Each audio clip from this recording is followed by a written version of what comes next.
দেখছে যে রাজা উলঙ্গ, তবু সবাই হাততালি দিচ্ছে, সবাই চেঁচিয়ে বলছে সাবাস সাবাস।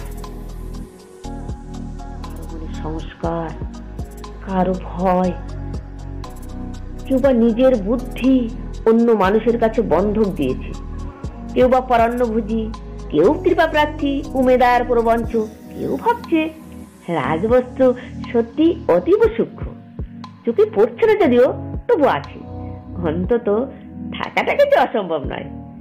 গল্পটা সবাই জানে, কিন্তু সেই গল্পের ভিতরে শুধুই প্রশস্তি বাক্য উচ্চারণ, কিছু আপদমস্তক ভীতু, ফন্দিবাজ অথবা নির্বোধ স্তাবক ছিল না। একটি শিশুও ছিল, সত্যবাদী, সরল, সাহসী একটি শিশু। নেমেছে গল্পের রাজা বাস্তবের প্রকাশ্য রাস্তায়। আবার হাততালি উঠেছে মুহুর্মুহু, জমে উঠেছে স্তাবক বৃন্দের ভিড়।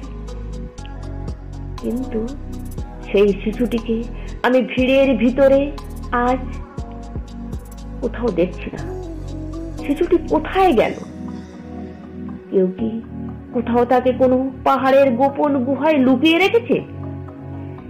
নাকি সে পাথর, ঘাস, মাটি নিয়ে খেলতে খেলতে ঘুমিয়ে পড়েছে কোনো দূর নির্জন নদীর ধারে, কিংবা কোনো প্রান্তরের গাছের ছায়ায়?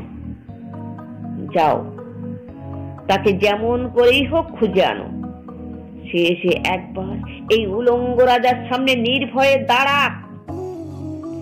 সে এসে একবার এই হাততালির ঊর্ধ্বে গলা তুলে জিজ্ঞাসা করুক, রাজা তোর কাপড় কোথায়?